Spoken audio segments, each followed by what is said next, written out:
tous. Merci beaucoup de nous rejoindre sur Ma vie citoyenne Europe. Aujourd'hui, on est avec Monsieur Omarjee, député européen de la France Insoumise, troisième mandat. Donc déjà, toutes mes félicitations. Merci. Et également, vous êtes devenu président du comité de la commission, du développement régional. Donc, pour nos auditeurs, Monsieur Omarjee, est-ce que vous pourriez brièvement vous présenter à nous? C'est toujours très difficile de se présenter. Je ne suis pas un homme blanc de 50 ans, comme il y en a beaucoup ici dans ce Parlement européen. Je viens de l'île de la Réunion, qui est une île de l'océan Indien.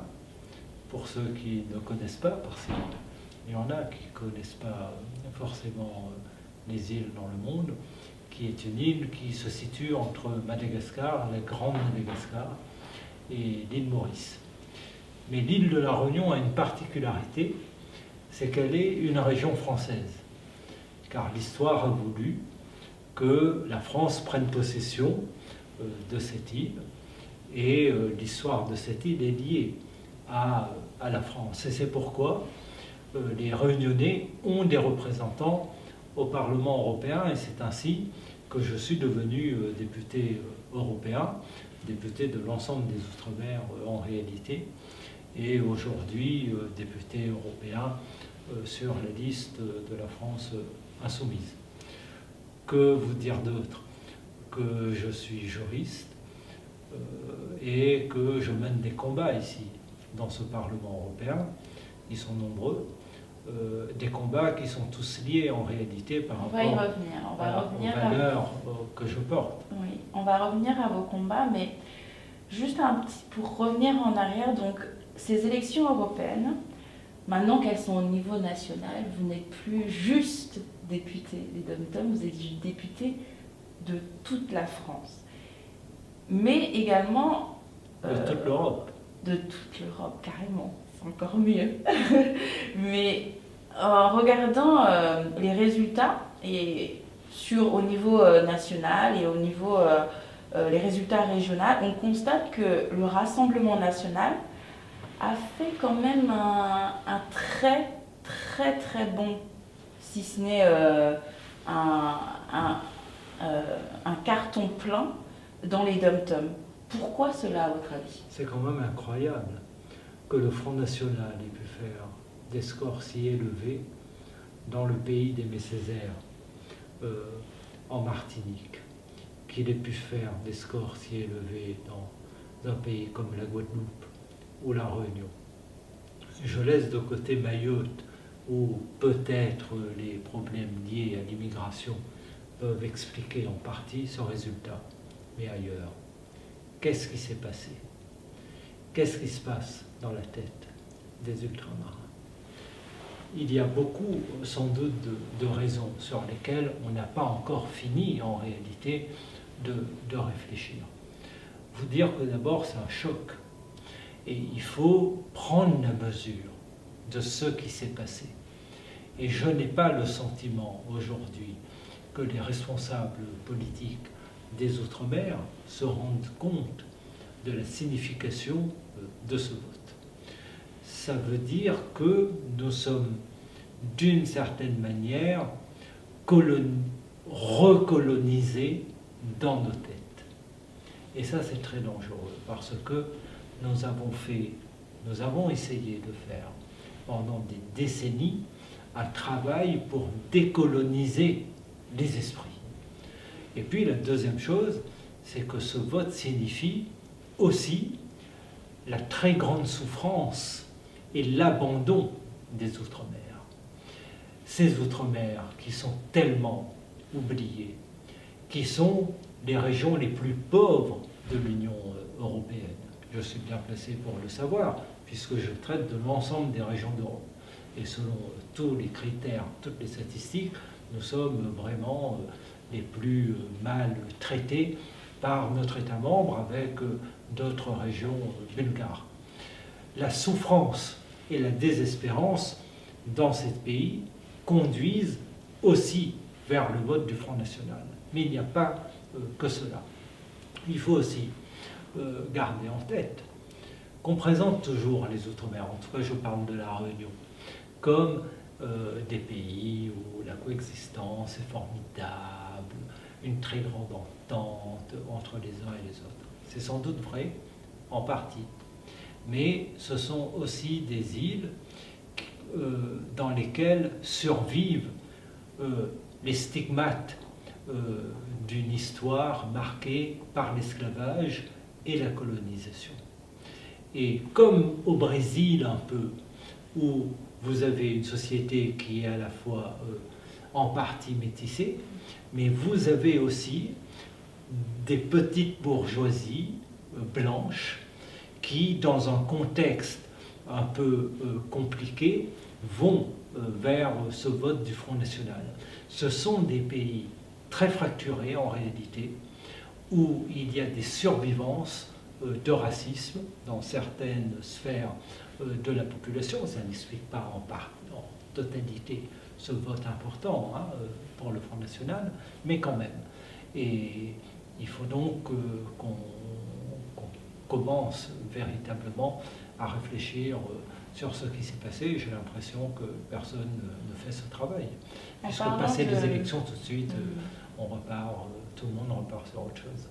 En parlant de réfléchir, d'action, de changement, vous êtes maintenant président du comité de développement régional. Comment est-ce que vous allez pouvoir utiliser cette position? Qu'est-ce que ça veut dire? Est-ce que vous pouvez expliquer ça veut dire quoi d'être président d'une commission au niveau parlementaire? Et comment est-ce que vous allez pouvoir mener au plus et travailler sur l'inclusion à travers cette commission? C'est la première fois d'abord dans l'histoire qu'un ultramarin préside une commission parlementaire. Ce n'est jamais arrivé au Sénat, ce n'est jamais arrivé à l'Assemblée nationale et ce n'était jamais arrivé au Parlement européen. Et je fais partie de ceux, enfin, vos téléspectateurs doivent savoir que nous sortons là d'une réunion sur la lutte contre le racisme et pour la diversité en Europe. Et je fais partie de ceux qui considèrent que nous devons partout en Europe, on en reparlera peut-être tout à l'heure, mais être à notre place, considérer que partout on est à notre place, prendre des positions. Et c'est très important dans la signification. J'étais encore là dans une réunion tout à l'heure. Il y avait 20 personnes, il y avait une ministre, tout un aéropage de grands fonctionnaires du Conseil européen, de la Commission européenne et du Parlement européen. Et j'étais la seule personne, comme on dit, de couleur dans cette réunion. Et c'est comme ça partout, en permanence. Donc, nous devons prendre notre place sans complexe. Et puis, dire que nous représentons quelque chose. Rien que pour ça, je considère que ma désignation, mon élection à la présidence de la Commission de développement régional a une signification, une force symbolique. Mais au-delà, je suis ici au Parlement européen pour faire un travail pour l'ensemble des régions d'Europe. Cette commission du développement régional, sa vocation, c'est de réduire les disparités, les fractures territoriales entre les régions. Et comme je vous le disais tout à l'heure, les régions d'outre-mer sont les régions les plus pauvres d'Europe. Donc ce que je peux faire, ce que j'avais fait déjà dans les précédentes législatures, c'est d'accélérer en réalité la mise en œuvre des, j'aime pas le mot rattrapage, mais des instruments qui permettent de corriger ces disparités. Et avec une action engagée, forte, notamment pour la jeunesse, parce que les jeunes chez nous sont oubliés, ils sont sur le bord du chemin. 60% en moyenne des jeunes de ces pays d'outre-mer, des régions d'outre-mer, sont sans emploi. Beaucoup aujourd'hui ont des qualifications. Lorsqu'ils viennent en Europe, ils rencontrent aussi des difficultés pour obtenir des places. Donc là, il y a un travail et il faut de la volonté politique. Mais la volonté politique ne suffit pas parfois. Il faut du pouvoir. Et je suis dans une position qui me donne un peu de pouvoir. Donc j'espère mettre ce pouvoir au service des populations d'outre-mer. Vous avez parlé des jeunes. Donc moi, ma question, c'est comment est-ce que vous comptez associer les jeunes, les citoyens et la société civile de manière concrète? Genre, comment? Qu'est-ce que vous allez faire avec eux? Qu'est-ce que vous voulez faire avec eux? Comment est-ce que vous voulez travailler? Voilà. Comment est-ce que vous voyez votre relation avec la jeunesse? Vous avez raison de poser cette question parce que ici à Bruxelles, en fait, on est comme dans une île. C'est-à-dire que c'est un monde un peu clos qui est déconnecté des peuples européens. Et c'est un monde qui fonctionne, qui tourne sur lui-même. Et il est très difficile d'amener les citoyens dans une forme de participation aux décisions et aux décisions qui sont prises ici. Donc c'est une vraie question que nous nous posons, président de commission. J'en discutais il y a quelques jours avec ma collègue Karima Deli, qui est présidente de la commission transport, qui a été présidente de la commission transport dans la dernière législature, qui l'est également à nouveau, et nous réfléchissons sur les moyens peut-être de créer des espaces pour associer les jeunes, et aussi les jeunes ultramarins, mais les jeunes européens, à la formation des décisions. Donc pour le moment, tout ça n'est pas mûr. On essaie de voir, mais c'est vrai que ce n'est pas facile. Donc, quand vous êtes... qu'est-ce que ça veut dire, être parlementaire? Ça veut dire que vous avez un mandat pour représenter les gens. Voilà. Donc, sur vous porte en réalité la satisfaction de l'intérêt général et des jeunes également. Mais on voit bien que cela ne suffit pas. Parce qu'il y a aujourd'hui une demande de participation qui est très forte, parce que les jeunes ou les moins jeunes ont un niveau de conscience qui est très élevé, et ils ont envie de se faire entendre, ils ont des choses à dire, et ils veulent participer. Et pour nous, c'est toujours un très grand enrichissement, parce que la formation, la construction de la législation, elle doit se faire non pas seulement en étant à l'écoute de pseudo-experts qui ont toujours les portes grandes ouvertes ici, mais elle doit se faire aussi dans l'écoute du peuple. Donc nous le faisons évidemment quand nous rentrons dans nos circonscriptions, quand nous voyageons en Europe, quand nous organisons un certain nombre de forums, mais j'ai bien l'intention, dans ma commission de développement régional, d'instaurer de nouveaux espaces pour associer les citoyens, les jeunes et d'autres. En parlant des dom-toms et des jeunes, donc là, je vais vous poser quelques questions qui viennent des dom-toms, justement. Donc, première question d'Amandine qui m'a demandé une question concernant le chlordécone. Le chlordécone. Voilà, en Martinique et en Guadeloupe. Elle demande si l'UE compte voter un budget pour indemniser les victimes du cancer lié à ce pesticide et les familles ayant déjà perdu des proches à cause de cela. Oui. Pour ceux qui ne savent pas, le chlordécone est un pesticide qui a été utilisé pendant des années dans les bananeraies, en Guadeloupe et en Martinique en particulier. Un pesticide très nocif qui est à l'origine d'une série de maladies, de cancers de la prostate notamment, mais aussi de malformations pour les nourrissons et de beaucoup de maladies, notamment dans la formation du cerveau. Mais il n'y a pas que ça. Le chlordécone est un pesticide qui pollue et qui a pollué pour des décennies et pour des siècles les plantes, les sols, les terres, les eaux de ces pays. Vous avez un professeur français qui disait qu'on est aujourd'hui dans une situation en Guadeloupe et en Martinique équivalente à la sortie après la catastrophe de Tchernobyl. Est-ce que vous vous rendez compte? C'est sans doute la plus grave catastrophe sanitaire en Europe.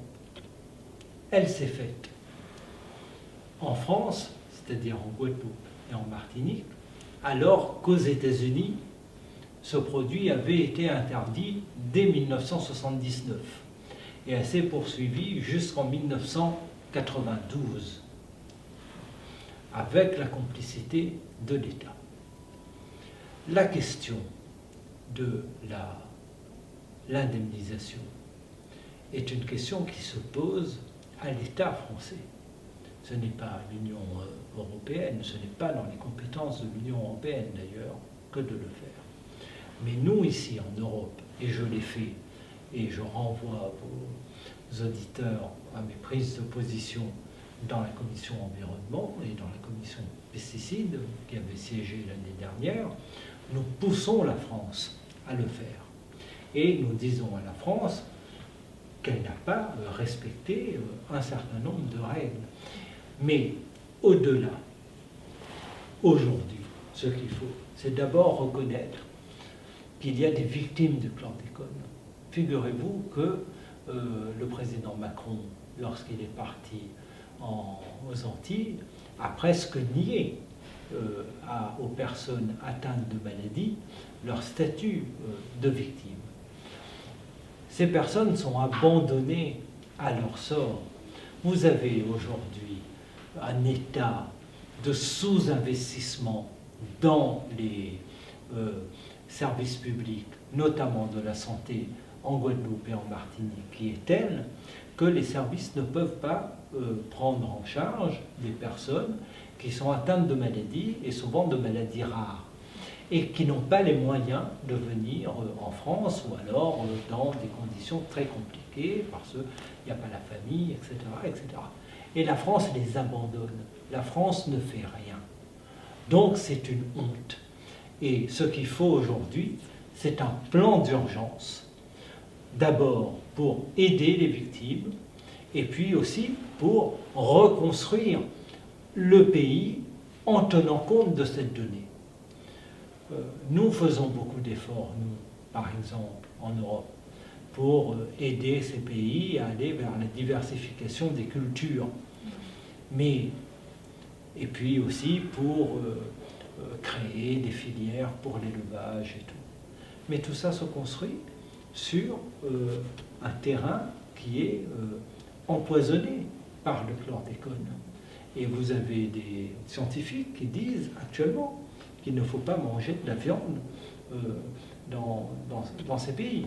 Donc c'est une situation qui est d'une gravité incroyable, qui est sous-estimée. Et la question qu'on peut se poser, c'est pourquoi on n'en parle pas autant? Pourquoi est-ce que nous sommes les seuls, nous, à en parler? Parce que... Ça on en parle. Oui, mais nous. Mais quand je dis, c'est nous. Mais pourquoi ça ne fait pas un scandale en France? Pourquoi? Eh bien parce que on jette un voile, en réalité, sur tous ces scandales et ces tragédies qui se passent dans les Outre-mer. C'est une constante dans l'histoire. Vous avez eu, par exemple, les scandales liés au nucléaire en Algérie, quand l'Algérie était encore française. Vous avez eu, pareillement, les drames qui se poursuivent, d'ailleurs, aujourd'hui, par rapport au nucléaire en Polynésie. Et puis vous avez le chlordécone aujourd'hui, et je passe sur beaucoup d'autres. Mais ça se passe dans les Outre-mer. C'est loin, c'est des gens qui sont voués à mourir, de toute façon. Une autre question... Ils sont tellement contents déjà d'être au niveau du français, il ne faut pas qu'ils en demandent plus. Oui. Une autre question de Jeunesse Outre-mer et Caribien Connecté. Euh, est-ce, est-ce possible un jour que les dom-toms puissent euh, faire de l'import-export avec les pays proches d'eux pour limiter le coût des importations et exportations sans que ceux-ci ne soient surtaxés? C'est ce qu'il faudrait. C'est-à-dire, d'abord, ce qu'il faudrait... Déjà, est-ce que c'est le rôle de, l'Union européenne? Oui. Est-ce que ça fait partie des... Bien sûr, parce que l'Union européenne peut inciter à des politiques. Et c'est ce que nous faisons. C'est-à-dire, ce qu'il faut, c'est relocaliser la production. D'abord. Donc, là-dessus, il y a une série, en tout cas, moi, je plaide pour cela, pour qu'il y ait une incitation à produire dans le pays, à avoir un secteur productif. Mais quand on Et à parle consommer- d'import-export, on parle Non, des je douanes. parle- Non, je ne parle pas de l'import-export. Je dis, c'est pas l'import-export la solution. La solution, c'est de relocaliser la production, de produire localement et de consommer pays, autant que possible. Ensuite, lorsqu'on importe, il vaut mieux importer d'un pays proche plutôt que de l'Union européenne. Parce que plus le circuit est long, et plus ça fragilise la balance des paiements de ces pays, et plus par ailleurs le coût pour la planète est élevé, parce que ça génère énormément d'émissions de carbone. Mais laissons ça de côté. Il faut sortir en réalité les Outre-mer de cette relation unique avec l'Union européenne. Les Outre-mer sont dans des environnements, des bassins qui sont très porteurs de croissance, très dynamiques économiquement. C'est le cas pour La Réunion dans l'océan Indien, avec un bassin océan Indien, qui est aujourd'hui indien-océanique et africain, qui aujourd'hui est en pleine dynamique, et puis pour les pays caribéens également.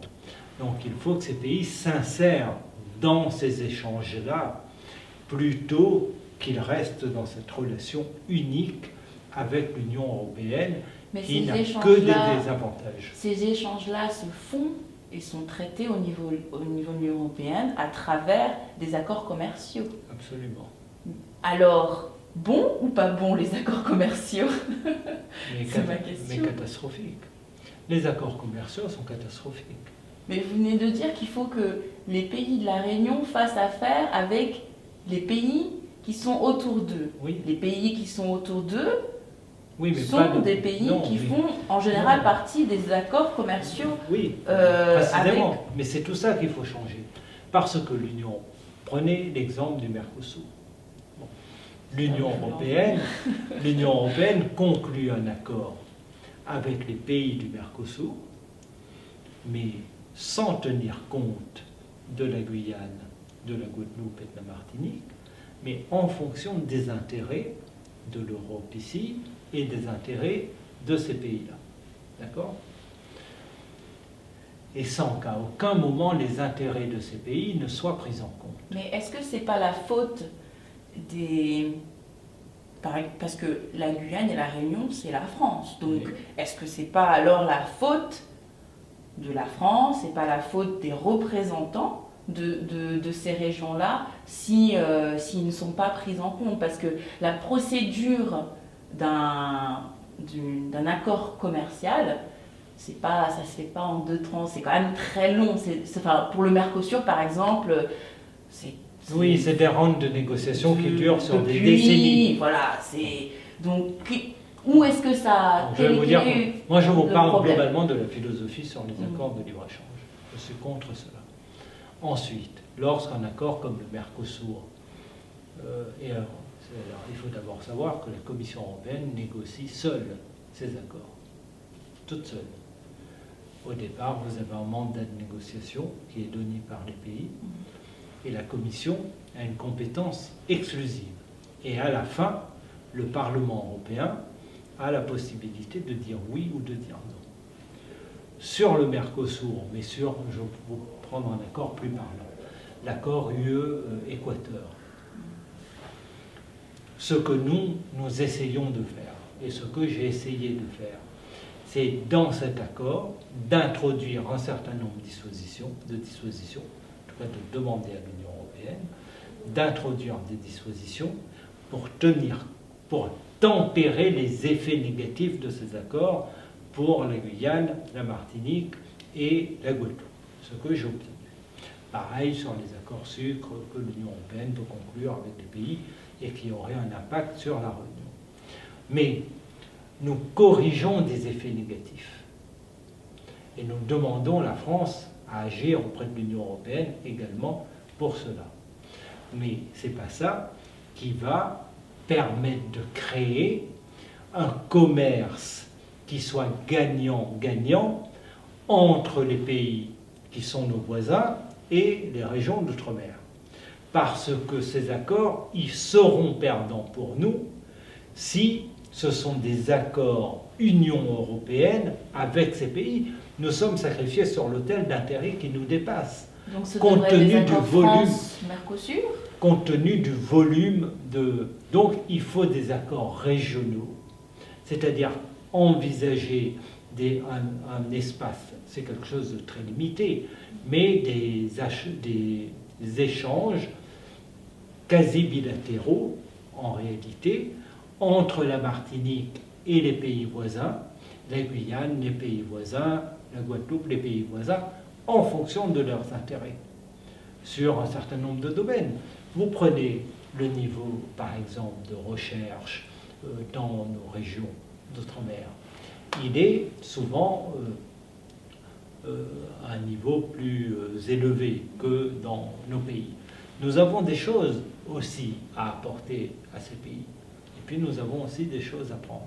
C'est cela qu'il faut réfléchir. Il faut rentrer dans des accords, entre guillemets, bilatéraux, entre nos régions et ces pays. Cela, pour le moment, n'est pas possible, compte tenu du statut des Outre-mer, puisque nous ne sommes pas des pays indépendants, nous sommes des régions françaises, donc nous devons à la fin transiter par ce que la France veut bien accepter de faire. Et c'est pourquoi il y a encore des combats à mener et des pouvoirs à gagner pour les autorités locales et en particulier des exécutifs régionaux. Cette semaine, je ne sais pas si c'est clair. Non, c'était très très clair, merci beaucoup. Cette semaine, c'est la semaine européenne de lutte contre le racisme et pour la diversité. Et actuellement, il y a une polémique qui secoue un petit peu l'Union européenne. En effet, il y a 2 semaines de cela, la présidente de la commission a présenté son équipe. Et là, on a découvert un nouveau portefeuille, protection du mode de vie européen. Comment est-ce que vous voyez ça ? Quelle est votre position sur un tel portefeuille ? Est-ce que vous pensez que c'est normal? Est-ce qu'on régresse? Est-ce que ça veut dire que l'Union européenne régresse alors qu'en tout début de son mandat, la commissaire, devant les parlementaires, avant d'être élue, avait fait un discours très ouvert, d'inclusion. Elle a même fait un autre portefeuille de l'égalité. Donc on se demande, mais où est-ce qu'on va? Et cette semaine, on a la semaine européenne de lutte contre les Et vous avez noté que Ursula von der Leyen, jusqu'à preuve du contraire, est une femme. Encore un... Donc, ça doit nous faire réfléchir sur le contenu du combat féministe. Et par définition, le combat féministe est un combat qui doit être un combat qui est en tout cas de mon point de vue, un combat anti-impérialiste et anticapitaliste. Parce que s'il s'agit d'avoir des femmes blanches d'ailleurs le plus souvent, qui par ailleurs vont faire pareil ou pire que les hommes blancs, ça n'a strictement aucun intérêt. Pour revenir à votre question, j'avais été un des premiers, si ce n'est le premier en réalité, a dénoncé Oui, sur Twitter. sur Twitter. Tout le monde ensuite a pris le mouvement pour dénoncer ce portefeuille. Je crois que cette commission commence très mal parce qu'elle, c'est ce que j'avais dit sur Twitter, elle fait des clins d'œil à l'extrême droite. Et nous sommes aujourd'hui en Europe confrontés à un danger qui est un danger civilisationnel, qui est celui de la montée des fascismes et la montée d'une extrême droite qui est en train de détruire, enfin de porter atteinte aux valeurs mêmes qui fondent l'Union européenne.